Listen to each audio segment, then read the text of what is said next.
इतना स्वदेश पे अगले हफ्ते की तैयारी में आपका स्वागत है। मैं हूं मनीष मुंडेगिरी। अगले आधे घंटे में बताऊंगा इस हफ्ते भारतीय बाजार में क्या हुआ और अगले हफ्ते के लिए आपको क्या नजर रखनी चाहिए, कौन से सेक्टर्स होंगे, शेयर्स होंगे जिस पे आपको ध्यान रखना चाहिए अगले हफ्ते के लिए। और इस हफ्ते हमने देखा है कि निफ्टी और बैंक निफ्टी में कह सकते हैं कि तोड़फोड़ रैली देखने को मिली। इस हफ्ते निफ्टी का आप सिर्फ रेंज देख लीजिए तो करीब करीब 720 अंकों का था। इससे अंदाजा आप लगा सकते हैं कि इस हफ्ते निफ्टी में क्या जोरदार रैली देखने को मिला। लगातार ये दूसरा हफ्ता था जब निफ्टी और बैंक निफ्टी में बड़ी तेजी देखने को मिली है। निफ्टी बैंक का रेंज आप देखिए 1333 पॉइंट का था इस हफ्ते। सबसे पहले अगर निफ्टी का अगर हाई लो को देखें इस हफ्ते करीब 46,886 का निफ्टी बैंक का जो लो था और हाई था 48,220 का। एक एक करके दिखाइए, पहले निफ्टी बैंक दिखाइए पहले। हाँ, लो जो था 46,886 का था, हाई था 48,220 का। मैंने कहा इसलिए आराम से देखिए, आप हाई पे बंद हुए हैं।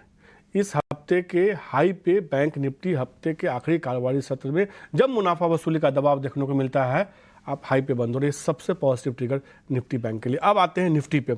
निफ्टी का लो देखिए इस हफ्ते का 20,759 है, यानी कि 20,500 के ऊपर के नीचे आप गए ही नहीं, उसके ऊपर बने रहे हैं। हाई क्या है 21,492 और कमोबेश आप उसी के आसपास बंद हुए हैं, यानी कि यहाँ भी एक बड़ी रैली देखने को मिली है निचले स्तरों से। करीब 500 अंकों की तेजी देखने को मिली। रेंज देखेंगे तो 720 अंकों का था निफ्टी बैंक में। अब कुछ इंडेक्स देखिए जहाँ पे इस हफ्ते शानदार रैली देखने को मिली। आईटी इंडेक्स को सबसे पहले दिखाइए। इस हफ्ते हमने देखा आईटी इंडेक्स में एक शानदार, बैंक निफ्टी की बात हो गई, आईटी इंडेक्स दिखाइए। इस हफ्ते यहाँ पे एक शानदार 7% की तेजी आईटी इंडेक्स में देखने को मिली है। एक ऐसा इंडेक्स, एक ऐसा सेक्टर जिसको लेकर लगातार चिंता जताई जा रही थी, लेकिन बीते 2 दिनों में जिस तरीके से फैसले आए, फेड की तरफ से ब्याज दरें घटाने के संकेत मिले 2024 में, उसका असर हमने देखा आईटी स्टॉक्स में। वहाँ ज़्यादा शानदार रैली देखने को मिली। इसलिए मैंने सबसे पहले आईटी इंडेक्स की बात की। निफ्टी को खींचा है किसी ने अगर इस हफ्ते तो आईटी इंडेक्स ने, आईटी शेयरों ने खींचा है। अब दूसरा एक इंडेक्स दिखाइए जहाँ पे इस हफ्ते हमने एक अच्छी मजबूती देखी, वो था रियल्टी इंडेक्स। वहाँ भी एक अच्छी तेजी देखने को मिली। एक सेक्टर डिफेंसिव आईटी तो दूसरा हाई बीटा नेचर का देखिए रियल्टी इंडेक्स, करीब 4% की वहाँ पे एक अच्छी मजबूती देखने को मिली है। इसके अलावा कुछ एक मिड कैप और स्मॉल कैप इंडेक्स देखिए, वहाँ भी जिससे आप ये समझें केवल तेजी दिग्गज शेयरों में नहीं है, मिड कैप स्मॉल कैप शेयरों में भी इस हफ्ते अच्छी मजबूती देखने को मिली है। इन तमाम शेयरों में खरीदारी देखने को मिली है। अब जितने हेवी वेट स्टॉक्स है आप उसको दिखा दीजिए स्क्रीन पे, सब में तेजी दिखेगी। TCS, Infosys, HCL tech, ICICI bank, SBI, HDFC bank, जो भी दिखाना है, डीएलएफ, सब में तेजी देखने को मिली है। तो कहीं ना कहीं इस हफ्ते हम देखा कि बाजार का मूड, माहौल बहुत शानदार था और कहीं ना कहीं एक शानदार तेजी देखने को मिली। क्या ये तेजी अगले हफ्ते भी जारी रहेगी? समझने की कोशिश करते हैं अपने जानकारों से। हमारे साथ जो है सोनी पटनायक जुड़ चुकी हैं और निमेश ठाकर जुड़ चुके हैं। आप दोनों का शुक्रिया और नमस्कार। हमने एक बड़ी रैली देखी इस हफ्ते। सोनी, रैली जो तेजी की शुरुआत हुई है, ये पार्टी अभी भी जारी रहेगी? अब तो ये इनकी तरफ बढ़ रहे हैं हम लोग। जी, गुड आफ्टरनून मनीष जी, सारे दर्शकों को। मेरे ख्याल से देखिए, कोई प्रॉफिट बुकिंग या एग्जॉशन की संकेत अभी तक नहीं नजर आ रहा है, निफ्टी हो या बैंक निफ्टी में। अभी भी जो नजर आ रहा है और भी पार्टी से डेफिनेटली कंटिन्यूड है, एक्सटेंडेड रैली अभी भी लगा रहेगा। अगर वीकली हम देखेंगे तो आज मॉर्निंग में एक इंडिकेशन दे रहा था कि 22,000 की कॉल में काफी अच्छा ओपन इंटरेस्ट एडिशन हो रहे थे कॉल के साइड में। एक इंडिकेशन दे रहा था कि अगर भी राइटिंग भी हो रही हो तो वो जाके 22,000 लेवल पे हो रहा है। यानी कि यहाँ से और भी 500-600 पॉइंट का एक इंडिकेशन दे रहा था कि और रैली ले सकता है। इमीडिएट बेसिस में हमें लगता है कि 21,600 तक तो एक बार टेस्ट करेगा, उसके बाद आपको हल्की सी एक प्रॉफिट बुकिंग नजर आ सकती है। इमीडिएट बेसिस पे 21,300 का एक बेस बन गया है, क्योंकि उसी लेवल पे आज बहुत ही अग्रेसिव पुट राइटिंग हुई है, यानी कि वो बेस अभी आज इमीडिएट बेसिस पे बन रहा है, शॉर्ट टर्म बेस बन रहा है। उसके नीचे हम देखेंगे तो 21,000 का भी एक अच्छा लेवल, एक सपोर्ट बेस बन गया है फॉर द एंटायर सीरीज। ये दो सपोर्ट पकड़ के एक बार 21,600 का एक टेस्ट करेगा, उसके ऊपर भी अगर सस्टेन करता है तो 22,000 भी लेवल्स देखने को मिल सकते हैं, बट वो थोड़ा ग्रेजुअल इंक्रीज रहेगा। इमीडिएट बेसिस के लिए 21,600। और अगर हम बैंक निफ्टी की बात करें तो बैंक निफ्टी में भी 48,000 का रेजिस्टेंस था, आज उसने उसको ब्रेक करके उसके ऊपर क्लोज दिया है। बैंक निफ्टी यहाँ से डेफिनेटली 48,500, 48,700 के चांसेस काफी हाई हैं। सॉरी 48,500, 48,700 जाने के चांसेस काफी हाई है। बैंक निफ्टी में भी अभी और तेजी बाकी है। और नीचे हम देखेंगे तो बैंक निफ्टी में 47,500, 47,600 फॉर द डे में जैसे सपोर्ट उसने पकड़ा है, उसी सपोर्ट को होल्ड होल्ड करके वो डेफिनेटली टेस्ट करेगा 48,500 48,700। सोनी एक बार के लिए तो आपने डरा दिया था मुझे। सोनी को स्क्रीन पर रखिएगा। जब आपने कहा ना 4500, हमने कहा निफ्टी में तो आप इतने बड़े बड़े टारगेट दे रही हैं, बैंक निफ्टी में क्या हो गया? फिर अच्छा वो आपने करेक्ट कर दिया, 48,500 है, घबराने की बात नहीं। तेजी और यहाँ से देखने को मिल सकती है। निवेश इस हफ्ते हमने एक ट्रेंड देखा। सबसे अच्छी बात जो बाजार में दिखी कि हम गैप अप खुले और उस गैप अप को हमने होल्ड किया और धीरे धीरे धीरे मजबूती बढ़ती गई। एक बार भी प्रॉफिट बुकिंग देखने को नहीं मिली। ये संकेत अगले हफ्ते भी जारी रहने की संभावना है। आपकी तरफ से कुछ अहम लेवल जिस पे आप नजर रखना चाहते हैं अगले हफ्ते के लिए? देखिए, इस हफ्ते के अंदर मार्केट ने खास करके निफ्टी, बैंक निफ्टी और आईटी इंडेक्स ने काफी बेहतरीन रिजल्ट्स जो है वो रिटर्न दिए हैं। खास करके इस बार आप लोग देखेंगे कि एडवांस टैक्स के नंबर आएंगे और उस हिसाब से आने वाले दिनों में नेक्स्ट वीक के अंदर जो है वो मार्केट की मूवमेंट्स जो है वो रहेगी। मुझे लग रहा है कि कहीं ना कहीं मोमेंटम है वो अपसाइड का है और अभी भी जैसे मेरे सहयोगी ने बताया कि कोई ट्रेंड रिवर्सल का सिग्नल नहीं मिला है। तो जब तक ट्रेंड रिवर्सल, जब मार्केट एक मोमेंटम में रहता है, ऑल टाइम हाई पे चेस करता है, तब स्काई इज द लिमिट। वहां पर कब रिवर्सल होगा वो कहना बहुत ही डिफिकल्ट है। तो मुझे लग रहा है कि यहाँ से कब मार्केट घूमेगा वो देखने की बजाय मार्केट के ट्रेंड को फॉलो कीजिए और रैली को एंजॉय कीजिए। जब भी चार्ट सिग्नल करेगा ट्रेंड रिवर्सल का, उस टाइम पे अपनी पोजीशन जो है वो ऑफ कर दीजिएगा, अदर स्टॉप लॉस रख दीजिएगा। बट ऑल ओवर मुझे लग रहा है कि निफ्टी के अंदर एक मोमेंटम स्ट्रांग है और जैसे आपने स्टार्टिंग में बताया कि 21,000 एक short term point of view से एक स्ट्रांग सपोर्ट एरिया जो है वो भी बन गया है। तो सीधे तौर पे कहीं ना कहीं यहाँ से मजबूती देखने को मिलेगी अगले हफ्ते। दोनों जानकारी है, मान के चल रहे हैं कि तेजी है अभी। अब आपके पास सौदे हैं, आपके पास खड़े हैं, तो स्टॉप लॉस के साथ आप इस तेजी को ट्रेल करते जाइए, आगे बढ़ते जाइए। अब एक एक सेक्टर भाई समझते हैं और सेक्टर्स में हर एक स्टॉक को समझने की कोशिश करते हैं कि कहाँ मौका बनता हुआ दिख रहा है। इस हफ्ते का आईटी इंडेक्स सबसे पहले देखिए। 2 साल में पहली बार इतनी बड़ी वीकली गेन आईटी इंडेक्स में देखने को मिला है। इससे अंदाजा देख सकते हैं कि आईटी शेयरों में फोर्स कितना था। जैसे ये था कि खरीदना है, जो भी लेवल मिले, जो भी भाव मिले, बस खरीदना। और यही हुआ कि टीसीएस जैसे स्टॉक्स में भी हमने देखा हफ्ते के आखिरी कारोबारी सत्र में भी एक बड़ी रैली देखने को मिली है। आईटी में अब सोनी और मिड कैप आईटी में भी हमने देखा बड़ी तेजी थी। कोफोर जैसे स्टॉक्स में देखिए जोरदार रैली देखने को मिली है। तमाम आईटी स्टॉक्स आप दिखा दिए स्क्रीन पर, जिससे हमारे व्यूअर को समझ में आया कि कितनी बड़ी तेजी थी। परसिस्टेंट दिखाइए, कोफोर दिखाइए। अब आईटी में large cap, mid cap, small cap, अभी तक तो लार्ज कैप नहीं चल रहा है, तब तो लार्ज कैप भी चल रहा है। आईटी में सोनी कोई शेयर आपको पसंद आ रहा है? 1-2 शेयर आप बता सकते हैं अगले हफ्ते के लिए जहां नजर रखनी चाहिए या खरीदारी करनी चाहिए? जी डेफिनेटली मनीष जी, यहाँ पे हम देखेंगे तो आईटी काफी अच्छा अभी मोमेंटम है और इनफैक्ट ये एंटायर महीना आईटी काफी अच्छा चलता है। तो अभी सिर्फ आधा ही महीना हुआ है।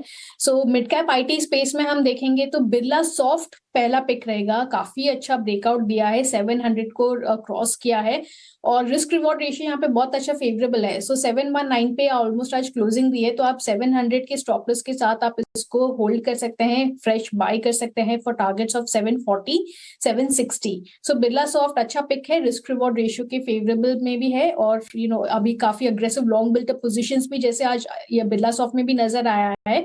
ये यहाँ से और एक्सटेंडेड रैली डेफिनेटली देने की चांसेस काफी है। बिरला सॉफ्ट में स्टॉप लॉस क्या बताया आपने? 700 के स्टॉप लॉस के साथ बिरला सॉफ्ट में खरीदारी करने के सलाह 740 और 760 का आपको इसमें लक्ष्य रखना होगा। प्लेट बना दीजिए इसको। आपके तरफ से निमेश आईटी में कोई शेयर जो पसंद आ रहा हो अगले हफ्ते के लिए? देखिए, लार्ज कैप आईटी स्पेस काफी स्ट्रांग दिख रहा है और देखिएगा पिछली रैली हमने देखी थी आईटी स्पेस के अंदर 2021 के अंदर एक जो टॉप बना था, उसके बाद के जितने भी आप 8 क्वार्टर्स के रिजल्ट देख लीजिए, कहीं पर भी रिजल्ट बुरे नहीं आए थे, रिजल्ट अच्छे डिलीवर कर रहे थे। बट द कंसर्न ओनली था कि यूएस के अंदर इंटरेस्ट रेट बढ़ रहे हैं और वहां पर रिसेशन का जो है वो खतरा है। तो वो जो सेंटीमेंट था वो आईटी सेक्टर को जो है वो बाइंग सपोर्ट नहीं कर रहा था।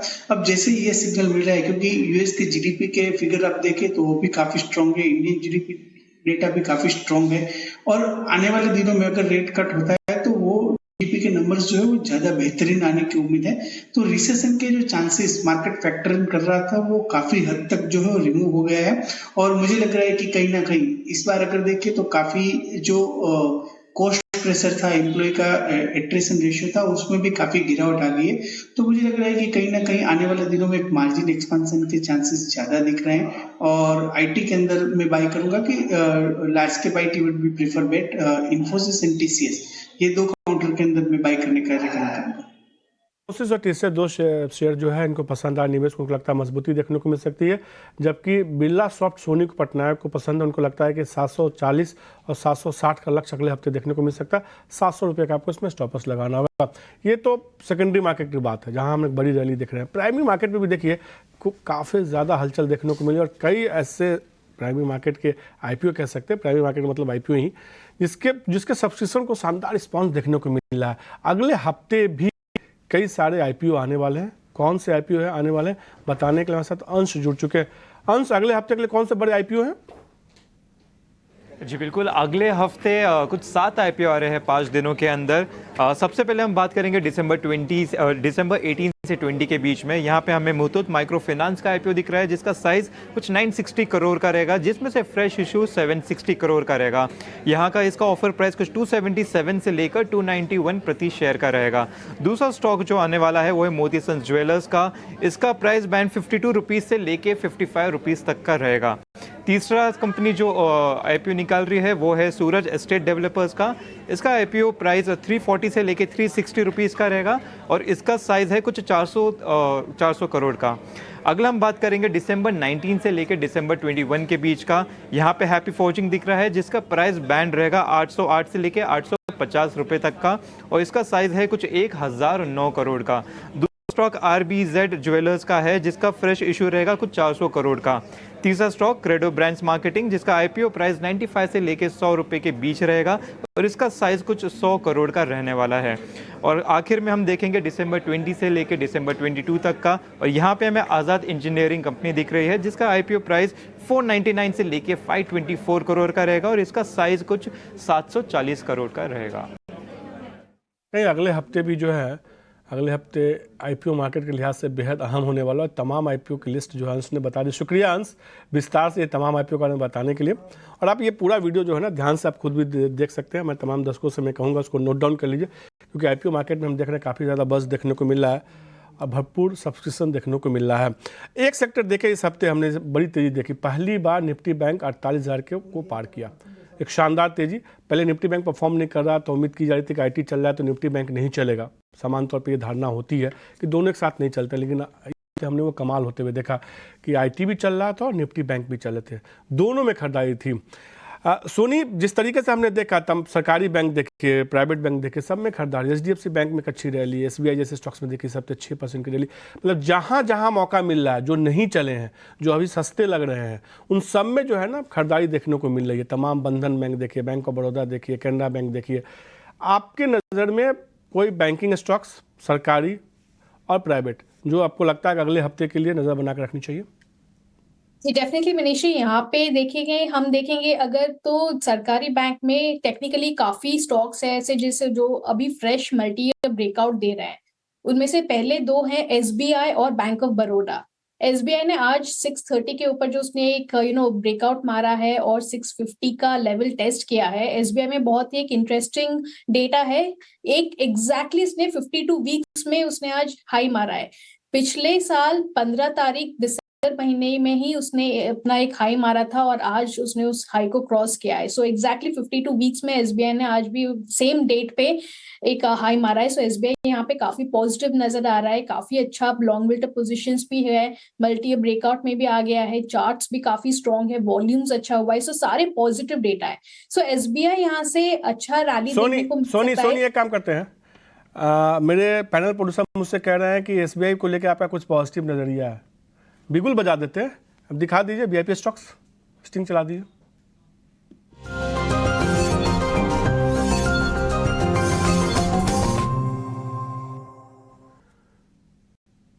अब बताइए एसबीआई के बारे में, क्या टारगेट स्टॉप लॉस है? जी एसबीआई में स्टॉप लॉस आप ले सकते हैं 625 स्टॉप लॉस के साथ, और टारगेट एक्सटेंड कर देते हैं। 670 का पहला टारगेट लेते हैं, उसके ऊपर 700 का टारगेट लेते हैं। एसबीआई में जैसे मैंने कहा कि काफी अच्छा लॉन्ग बिल्ट पोजीशन है, ब्रेकआउट है चार्ट्स पे, और जस्ट अभी जैसे मैं एक्सप्लेन कर रही थी कि 52 वीक्स के एग्जैक्ट लेवल पे आज उसने एक अपना न्यू हाई बनाया है। पिछले साल दिसंबर महीने में 15 तारीख को ही उसने एक हाई मारा था, उसके बाद वो लेवल कभी क्रॉस किया नहीं, और आज उसने उसी डेट पे ही एक 52 वीक का उसने हाई मारा है। सो एसबीआई काफी स्ट्रांग है, चार्ट मंथली ब्रेकआउट भी हो गया है, ईयरली ब्रेकआउट भी आ गया है। सो आप यहाँ से डेफिनेटली एंटर कर सकते हैं 625 स्टॉप लॉस, 670 700 टारगेट्स के लिए। 20 और 700 अपडेट कर दिए, दो टारगेट दे दिए, 670 और 700, दो टारगेट किए, 660 नहीं 670 कीजिए और 700 टारगेट बढ़ा दे रही है सोनी। उनको लग रहा है कि बड़ी तेजी देखने को मिल सकती है। इसके अलावा कोई और वीआईपी स्टॉक्स है क्या आपकी तरफ से? पिक रहेगा अगर हम सेक्टर की बात करें पीएसयू बैंक में, तो बैंक ऑफ बड़ौदा में भी सिमिलर ब्रेकआउट आया है, वो भी मल्टी ईयर ब्रेकआउट में ही बैठा है। 220 225 के ऊपर उसने आज जो क्लोज दिया है, मूव दिया है, वो काफी स्ट्रांग है। सो बड़ौदा भी अगर हम देखेंगे तो 240 245 लेवल्स जाने के चांसेस है, और इमीडिएट बेसिस पे स्टॉप लॉस प्लेस करना है तो 210 का आप स्टॉप लॉस प्लेस कर सकते हैं। सो ये रहे पीएसयू सेक्टर्स में। अभी अलग सेक्टर में कोई और बायर जहां पे मुझे नजर आ रहा है वो रहेगा ऑटो सेक्टर में, जहां पे इतनी अच्छी मूवमेंट या फिर मोमेंटम अभी तक उसमें बनाए बिल्ड हुआ नहीं है। सो ये एक प्रीएम्प्ट कर रही हूँ कि अभी सारे स्टॉक सारे सेक्टर्स जैसे चल चुके हैं, रियल्टी हो, केमिकल्स भी चल रहे थे आज, और बैंकिंग भी चल रहा था, आईटी भी काफी ऊपर है, ऑटो थोड़ा सा इट वाज लैगिंग बिहाइंड। सो इसलिए ऑटो में टाटा मोटर्स बाय करने की सलाह रहेगी। यहाँ पे 715 का स्टॉप लॉस आप प्लेस कर सकते हैं 760 टारगेट्स के लिए। मोटर्स में खरीदारी करने के लिए 750 से लेकर 760 तक का लक्ष्य देखने को मिल सकता है। 750 से 760 का लक्ष्य देखने को मिल सकता है। 715 रुपये का आपको इसमें स्टॉप लॉस लगाना होगा। आपकी तरफ से कौन से निवेश वीआईपी स्टॉक होंगे? देखिए, मेरी तरफ से ये मार्केट के अंदर पर्टिकुलरली जहां पर एक वैल्यूएशन कंफर्ट, वैसे स्टॉक ढूंढना काफी डिफिकल्ट काम है, और इससे मैं एक स्टॉक ढूंढ के आया हूँ, इंडस टावर। देखिए, काफी टाइम से स्टॉक ने एक रैली नहीं किया है। मेनली जो कंसर्न्स थे वो पर्टिकुलरली कुछ कंपनी का पेमेंट नहीं आया था, इसलिए कंपनी को जो है वो एक प्रोविजनल करना पड़ा था, और इसके लिए कंपनी के जो नेट प्रॉफिटेबिलिटी है उसके ऊपर डायरेक्टली हिट देखने को मिली थी। अब वो जो कंसर्न्स है वो काफी हद तक निकल गए हैं। सेकंड थिंग, अभी कंपनी ने जिस तरह से बताया था कि उसका जो Q2 था उसके अंदर हाईएस्ट एवर जो है टावर का इंस्टॉलेशन हुआ है। जिस तरह से 5G रोल आउट देख रहे हैं और रूरल डिमांड जो है वो काफी स्ट्रॉन्ग है, मुझे लग रहा है कि ये वैल्यूएशन पे काफी अट्रैक्टिव लग रहा है। 198 के लेवल के आसपास इंडस टावर 180 के स्टॉप लॉस से एक साल के होराइजन के अंदर ये स्टॉक को बाय करना चाहिए। मुझे लग रहा है कि मिनिमम यहाँ से 240 के टारगेट प्राइस देखने को मिल सकते हैं। और सेकंड थिंग, ये कंपनी डिविडेंड भी काफी अच्छा देती है, तो मुझे लग रहा है ये प्राइस के डिविडेंड यील्ड काफी बेहतर देखने को मिलता है। तो इंडस टावर को मैं ये लेवल पे बाय रिकमेंड करता हूँ। 240 के लक्ष्य आने वाले एक साल में देखने को मिल सकता है। तो इंडस टावर में खरीदारी करने से मजबूती देखने को मिल सकती है। 240 रुपये का लक्ष्य होगा, 180 रुपये का स्टॉप लॉस लगाना होगा। एक फटाफट आपको सोनी पटनायक के कॉल्स बता रहे थे, इसमें उन्होंने खरीदारी करने की सलाह दी थी। उनको लगता है इसमें मजबूती देखने को मिल सकती है, खरीदारी करके चल सकते हैं। 670 और 700 का लक्ष्य होगा, 625 का आपको इसमें स्टॉप लॉस लगाना। टाटा मोटर्स दूसरा शेयर है जो उनको पसंद आता है, उनको लगता है टाटा मोटर्स में भी खरीदारी करके चलिए, वहाँ भी मजबूती देखने को मिल सकती है। 750 का टारगेट होगा, 760 का दूसरा टारगेट है, 715 रुपये का स्टॉप लॉस लगाना होगा। इस हफ्ते हमने देखा रियल्टी इंडेक्स में एक अच्छी रैली देखने को मिली है और रिकॉर्ड हाई पर रियल्टी इंडेक्स अब ट्रेड कर रहा है। सोनी, रियल्टी इंडेक्स में कोई शेयर आपको पसंद आ रहा है क्या? रियल्टी में कल ही आपका ईटी स्वदेश में मैंने गोदरेज प्रॉपर्टीज के लिए कहा था, एंड वो कल के डेट में ही अच्छा खासा टारगेट भी बन गया था। बट गोदरेज प्रॉपर्टीज अभी भी काफी स्ट्रांग नजर आ रहा है। वो 2000 का एक रेजिस्टेंस पार करके उसके ऊपर वीकली क्लोजिंग दे चुका है। सो गोदरेज प्रॉपर्टीज आप यहाँ से भी कंटिन्यू देख सकते हैं। 2100 को जैसे वो पार करेगा उसके ऊपर एक और रैली लेगा टुवर्ड्स 2140 2160।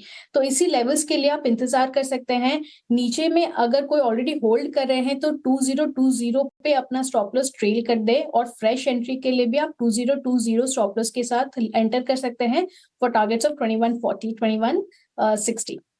गोदरेज प्रॉपर्टी में और मजबूती देखने को मिल सकती है। 2150 2160 तक का लक्ष्य देखने को मिल सकता है। अगर आप खरीदारी कर रहे हैं या आपने खरीदा है सोनी के कहने पे, तो 20,000 2020 का आपको स्टॉप लॉस लगाना होगा, यानी 20 का जो है आपको इसमें स्टॉप लॉस लगाना होगा। एक इस हफ्ते एक इंटरेस्टिंग ट्रेंड देखने को मिला, मेटल जो नहीं चलते थे उसमें एक जोरदार तेजी देखने को मिली। मेटल इंडेक्स को दिखाइए, एक अच्छी मजबूती देखने को मिली। Hindalco, Tata steel, JSW steel जैसे स्टॉक्स में एक अच्छी खरीदारी थी इस हफ्ते। ओवरऑल मेटल इंडेक्स में जिस तरीके से तेजी हमने देखी इस हफ्ते, निमेश आपके तरफ से कोई मेटल शेयर जिस पे आपको लगता है कि नज़र बना के चल सकते हैं, लार्ज कैप नहीं तो मिड कैप या स्मॉल कैप में भी बता सकते हैं आप? देखिए, मेटल स्पेस के अंदर बात करें तो डेफिनेटली जैसे ही एक रेट सेंसिटिव सेक्टर है और जैसे सिग्नल मिल रहे हैं ग्लोबल मार्केट से कोई रेट कट होंगे आने वाले दिनों में, तो मेटल स्ट्रक्चर के अंदर एक पॉजिटिव सेंटिमेंट है। मुझे लग रहा है कि मैं टाटा स्टील के साथ ही जाना चाहूंगा। स्टॉक ने काफी अच्छी एक रिकवरी दी है। मुझे लग रहा है कि ये momentum short to medium term point of view से कंटिन्यू हो सकता है और यहाँ से मुझे लग रहा है कि 10% की तेजी यहाँ से देखने को मिल सकती है, यानी 150 के टारगेट प्राइस देखने को मिल सकता है। बट द कंसर्न है कि ऑलरेडी ये हफ्ते में मेटल स्टॉक्स ने बड़ी रैली दे दी है, तो जल्दबाजी ना करें, बाय ऑन डिप्स की स्ट्रेटेजी मेटल स्टॉक के अंदर बनाए रखें और कोई भी डिप आता है तो मुझे लग रहा है कि 125-130 के आसपास टाटा स्टील है वो एक बेहतर बाय है। 150 के लक्ष्य देखने को मिल सकते हैं। सीधे तौर पे ये राय आते हुए टाटा स्टील पे बनती हुई। इस हफ्ते हमने देखा, खासतौर पे फ्राइडे का सत्र में हमने देखा कि कुछ पावर स्टॉक्स में दबाव देखने को मिला। हालांकि ओवरऑल आप देखिए PFC, REC जैसे स्टॉक्स में तेजी देखने को मिली। इरेडा में आज तो 10% का, शुक्रवार के सत्र में 10% का लोअर सर्किट भी लगा। आपको अगर खरीदारी करनी हो सोनी, या आपको लगता है कि इसमें मजबूती देखने को मिल सकती है, किसी को फ्रेश खरीदारी करनी हो, REC और PFC पे क्या राय होगी? थोड़ा करेक्शन तो देना शुरू किया है शेयर ने। जी डेफिनेटली यहाँ पे हम देखेंगे तो REC PFC में काफी एक बहुत ही स्ट्रॉन्ग रैली के बाद ये हल्का फुल्का करेक्शन हो रहा है। इनफैक्ट इसको हम एक अपॉर्चुनिटी लेते हैं to enter on dips. So REC की अगर हम देखेंगे बात, तो कहीं पे भी अगर हमको अराउंड 400-410 के रेंज में नजर आता है तो वहां पे दोबारा एंटर करने के लिए बेहतरीन अपॉर्चुनिटी रहेगी। एक छोटा स्टॉप लॉस के साथ 380 स्टॉप लॉस भी आप प्लेस कर सकते हैं। एंड देन अगेन उसका जो बाउंस बैक रैली वहां से रहेगा वो 440 के तरफ रहेगा।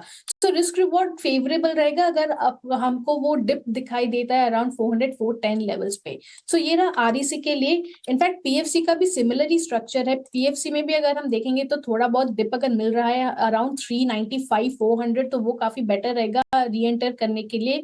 और वहां से स्टॉप लॉस जो प्लेस करना रहेगा वो भी 380 स्टॉप लॉस के साथ आप प्लेस कर सकते हैं। एंड जो टारगेट्स बनेंगे वो 440 के तरफ max on the higher side बन सकता है। सो दोनों ही स्टॉक्स में बाय ऑन डिप्स की सलाह रहेगी। जैसे कि रेंज का मैंने मेंशन किया है, रेंज और स्टॉप लॉसेस को माइंड में रखते हुए ही एंटर करना बेहतर रहेगा। तो ये राय आते हुए सीधे तौर पर RFC और PFC पे कि जिसमें कि उन्होंने खरीदारी करने की सलाह। गिरावट आता है ना तो REC पे जो है ना आप खरीदारी के मौके तलाशी और खरीदारी करके चल सकते हैं। सोनी आपका शुक्रिया और निमेश आपका भी शुक्रिया तमाम शेयरों पर चर्चा करने के लिए और फटाफट अंदाज में पूरे हफ्ते का कह सकते हैं ना कि हमने विश्लेषण कर लिया कि क्या करना चाहिए और अगले हफ्ते क्या करना चाहिए। दोनों की बात हो गई, आज कल आज कहते हैं ना, कल आज और कल, तो हमने तमाम मुद्दों पर बात कर ली इन तमाम स्टॉक्स में। आप दोनों का शुक्रिया। अगले हफ्ते की तैयारी में आज के लिए इतना ही। मुझे दीजिए इजाज़त। नमस्कार।